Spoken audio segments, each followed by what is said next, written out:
The views and opinions expressed do not necessarily reflect those of Access Fort Wayne, the Allen County Public Library, or any other supporting groups. If you'd like to produce a show, call us at 260-421-1250.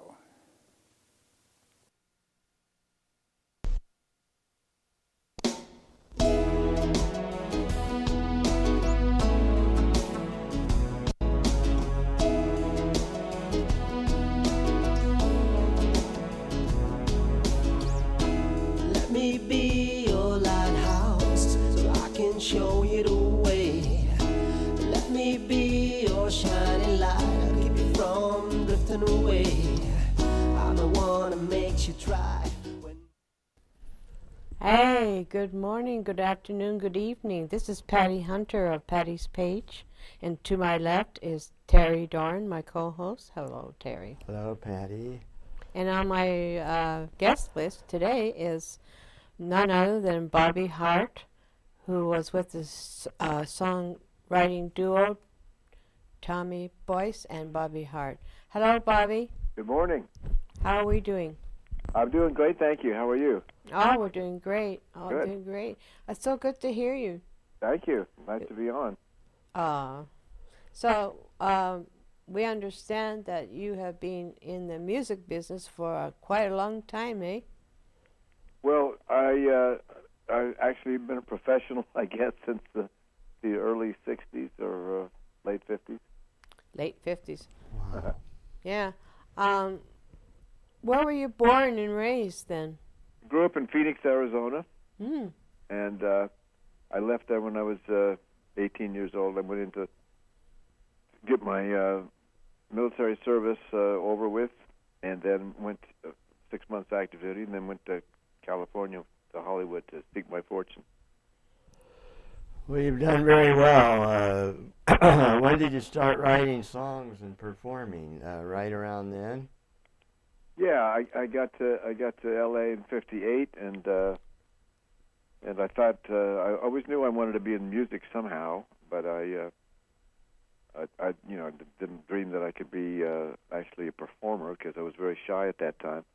So I thought I would be a disc jockey. I loved music and wanted to be around it in some way. So came here to go to disc jockey school, and I got a job printing record labels. And I used to pass a little recording studio on the way to work every morning, and they had a sign that said, "Come in and see what your voice sounds like, $10." So one week, after a few weeks, I got up my nerve and went in, and I made a little song demo, and I was hooked from then on. I dropped out of disc jockey school, and I decided to be a rock star instead. Oh, my goodness. So the question about the songwriting was that after a few weeks, I got a appointment with a record producer who liked my voice. He said, "You sound pretty good, kid, but I'm looking for people who have their own material. So go home and write some songs and then come back and see me." So just because he said to do it, I went home and wrote some songs, and they weren't very good, but he liked them. And they signed me to a record deal within 4 months of hitting town. So what was your first song, sir? The first song that was released as a single, and it was by my original name, which is Robert Luke Harshman, and it was called "Love What You're Doing Tonight," and it came out on Radio Records, 1958 and 59, I guess.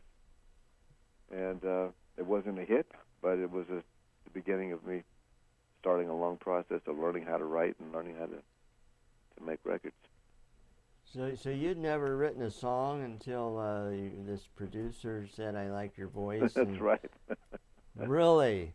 That's right out of a Hollywood movie. Were you musically inclined when you were a kid? A bit. I took my mother had me taking violin lessons for some time, and I didn't get much out of that. And then she let me switch to piano, and that wasn't much better because trying to learn classical music and learning how to play all those notes on the page, it was a little rough for me. Mozart and all that? Yeah. So finally, my music teacher, my piano teacher, took pity on me. She gave me a chord book, and that opened up the whole world for me. I realized that I could learn 3 little chords, and I could play most of the songs on the radio. And that was from then on. I figured out how to do it, and then I took some lessons on the Hammond B3 organ when I was about 14, 15 years old, and I've loved that instrument ever since too. Oh, wow. So tell me, all the songs that you have been writing, which one was your favorite?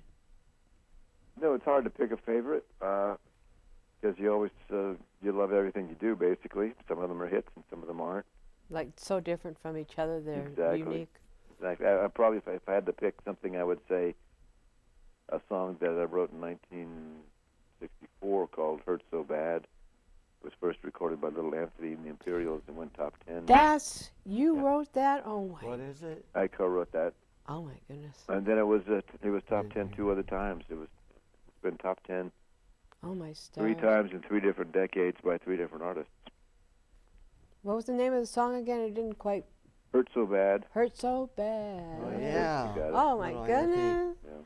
So when did you meet Tommy Boyce? I met him soon after I came to Los Angeles. I talk about in my book, I don't know if you know, I have a book out called Psychedelic Bubblegum. Yes, we're going to talk about that. Okay, and he was basically living at home with his folks in a suburb of Los Angeles and doing the same thing I was doing, we were putting out singles and not having much success, but learning along the way and writing. And I got introduced to him through the record producer that had signed me. And so we began to hang out, and we would play each other the songs we had written, and we weren't actually taking credit as co-writers, but we were helping each other with critiques and so on. So who's the main writer of the duo that you were with when you did come to be his partner? Say that again? What, do you know?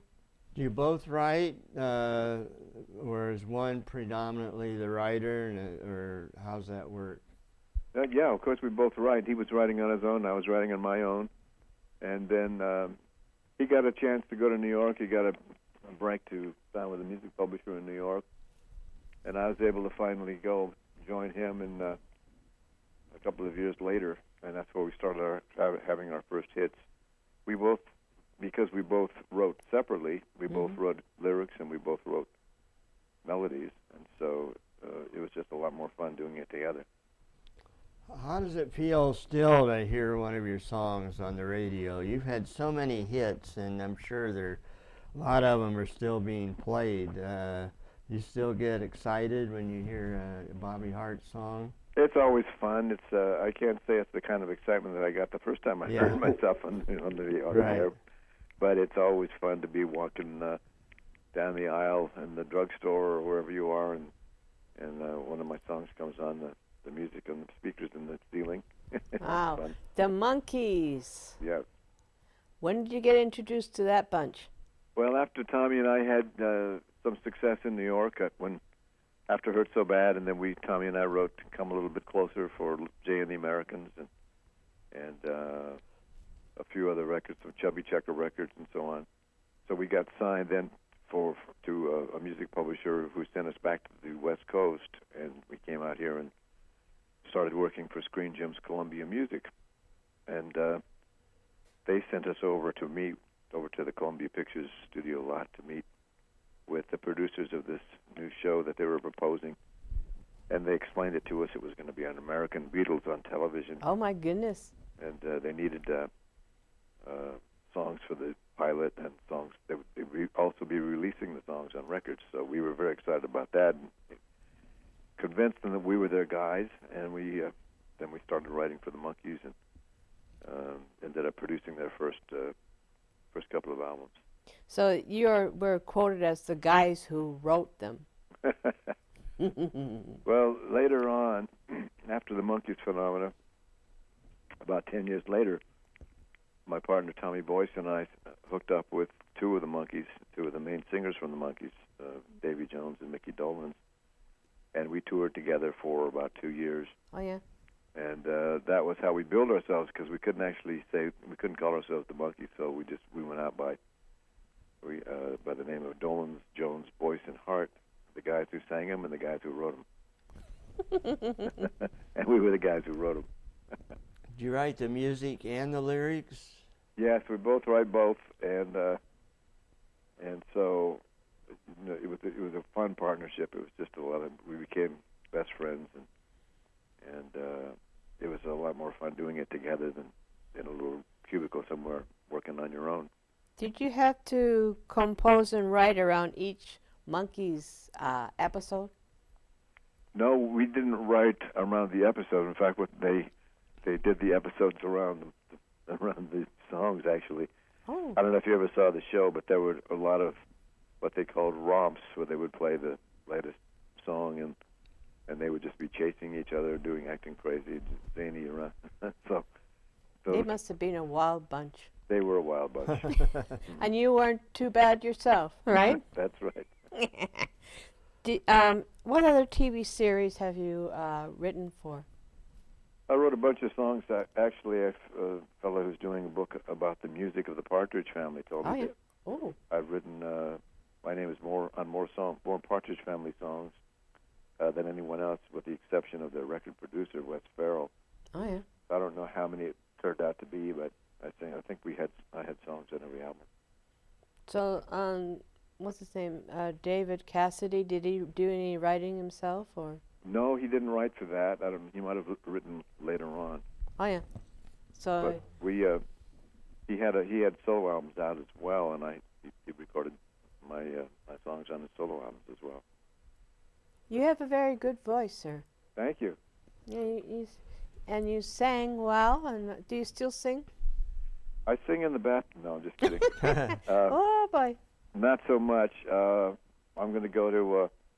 I'm doing an appearance next month in Boston, and I'll be meeting up with Peter Tork of the Monkees there, and we're gonna sing 2 or 3 times just for fun. And you're working along with Glenn Ballantyne? Glenn Ballantyne was my co-writer of the book, and tremendous help on the book. He really opened my eyes as to how to write, not just telling the stories as we kind of are today, because we have limited time, and I've done for 40, 50 years telling That's a long time. these kinds of interviews. But Yeah. he opened my eyes that we would have to. We want the reader to feel like they're right there with us, and so they want to see what we were seeing, what I was seeing at the time, and feeling what I was feeling at the time. So Yeah. once he explained that formula to me, it was very easy to do that, and very, very proud of the book that we wrote, and it's done so well. Still hanging on the Amazon top 100 charts. Is writing a book harder than writing a song, or how would you compare the two as a writer? Well, it's of course much more time-consuming. We worked for about 6 years on this one. Oh wow. And, That is a long time. Yeah, as opposed to some of the songs I wrote that took about 6 minutes. Yeah, I'm a lyricist myself, and I have several songs out. Not by me, but by, ever heard of Patricia Conroy? No, I can't say I have. She's a Canadian singer. Uh-huh. She sang one of my songs. Oh, It great. was recorded in Nashville. Wonderful. But, yeah, it was a love. Anyways, I know when I write my lyrics, I write between 10, 11 o'clock at night to about 1 or 2 in the morning. That's the only time I get really creative. Is that how you did work late, or? No, we were daytime writers mainly. We were when Tommy and I wrote before we got so busy with producing other acts, and then of course we had a career as singers ourselves. Tommy Boyce and Bobby Hart had hits on our own, but before that happened, we were just writing for others, and so we were writing a lot on the beach or in the park, or a lot of times we'd go outside to write, or sometimes just in the house. What would you normally write on? Any napkins or? No, we usually had a yellow pad and a pencil. Too bad you didn't have tape recorders. Do you have tape recorders? Yeah, we had tape recorders in those days. I'm kidding. Well, you've sure had a lot of hits. I was reading your biography, and I was amazed. I mean, like come a little bit closer. I love that song. I had no idea you wrote it. And the songs. What was the destination and the last train to Clarksville? Where's Clarksville? Well, we just made up a city that sounded good to us. Really? I remember reading a newspaper article at the time after it came out. It was a big hit, saying that there's something like 26 Clarksvilles in the United States, and they were trying to figure out which one it was. You were on several TV shows in the 60s. Bewitched, I Dream of Jeannie, Flying Nun. Yeah. What was We- Elizabeth Montgomery like? How was she? She was very sweet to us, and in fact, all of the stars that we worked with were very good to Tommy and I, and very generous in helping two guys who were basically singers and hadn't done a lot of acting, but they were very kind to us and helped us through it. And it was a fun experience for all of those shows were great. Well, we recently was on TV, I Dream of Jeannie, and you were on that? We were on A Dream of Jeannie, the episode where we played ourselves, and Yeah. Jeannie actually zapped us from off street corners and in record stores or wherever she could find us, and she put a group together in her living room by zapping us into her living room. It was a funny show. When did Tommy pass? How many moons ago? Tommy passed in 1994, I believe, 1993 or 94. Oh. Yeah. Well, we miss him. Yeah. So what did you do after he had passed away?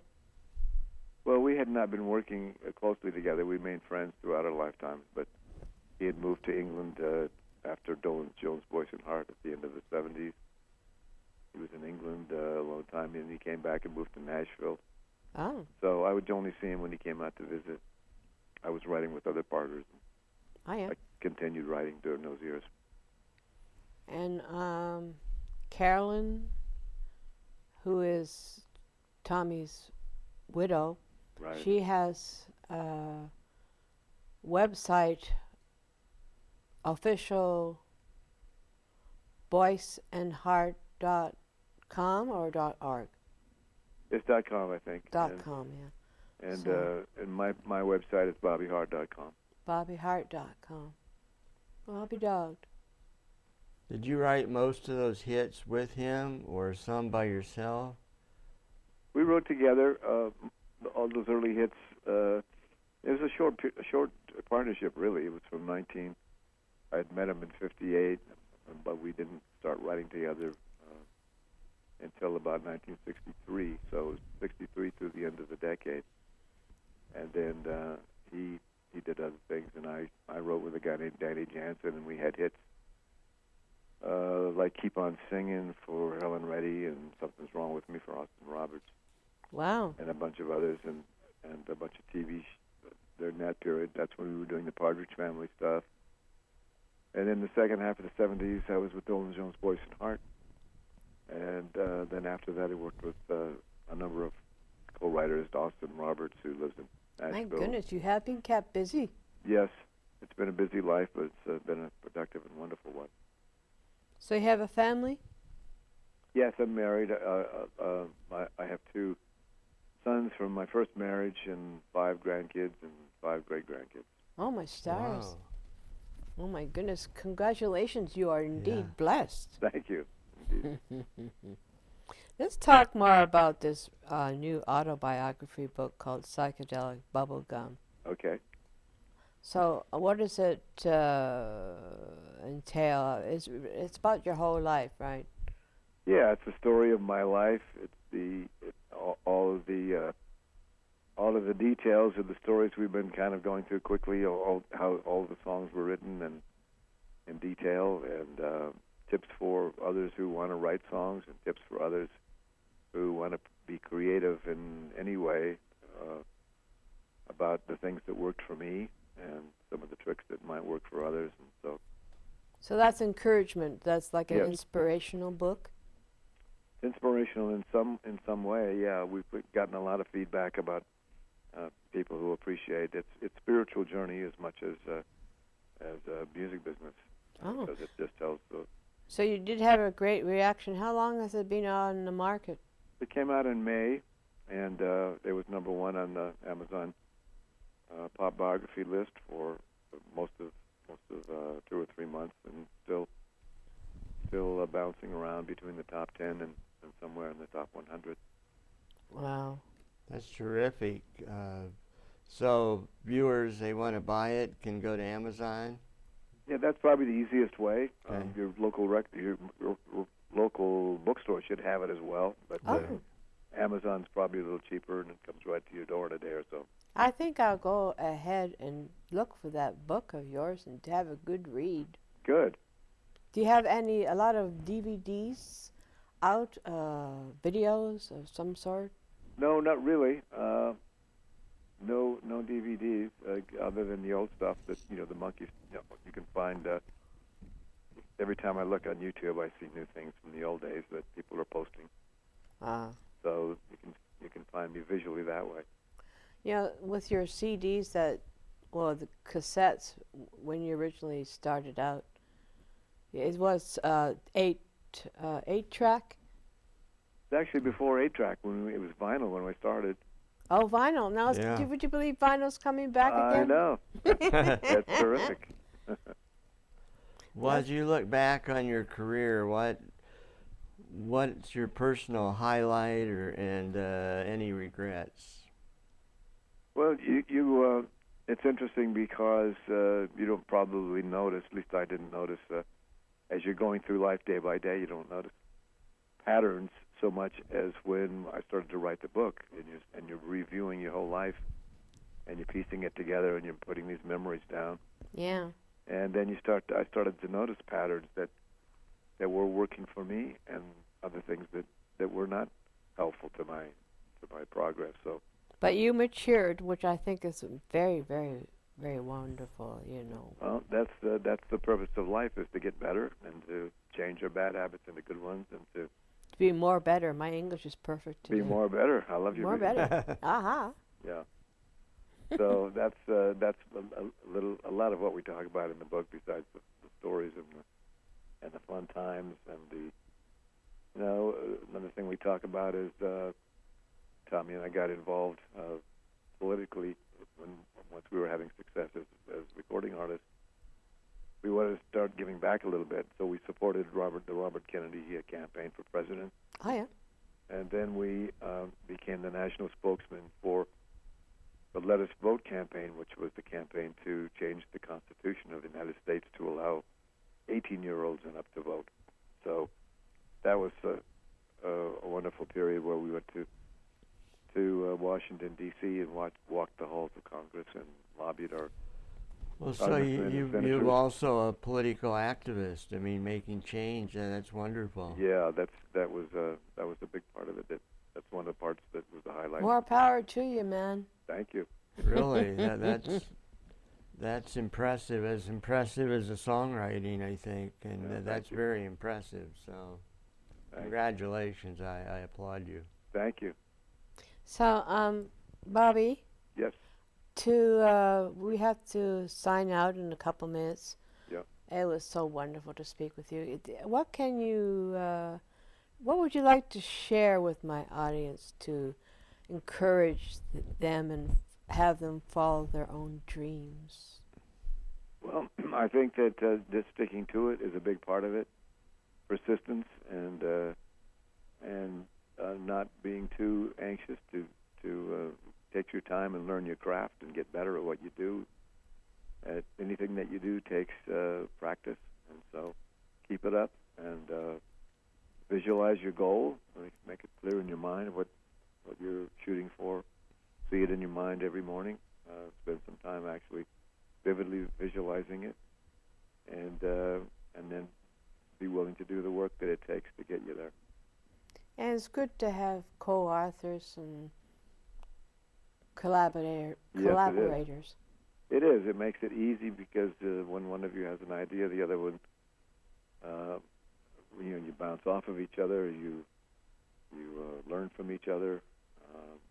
especially in music, co-writers. I've always sought them out because it makes the end product better, and it's more fun in the process. Yeah.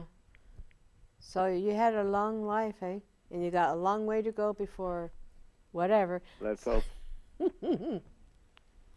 So, it's getting towards the end of the show. Bobby Hart, thank you so much for coming on my show. It's been a pleasure. Thank you for having me. I'd like to meet you someday, my laddie. That would be nice. Yeah. Yeah, thank you, Bobby. A pleasure to get to know you better. And Thank you. again, I applaud all your artistic success and your political success. Cool. Well, So thanks for having groovy, me man. on. It's been fun. Far out. Yeah. Groovy, man. You betcha. Peace sign. I'm doing the peace sign. Woo. Okay. God bless you, sir. All right, thanks, and same to I you. didn't get Have a good peace one. sign. You too. Bye-bye. Bye, dear. Bye. That's excellent, Patty. Yeah, it was excellent. I enjoyed that.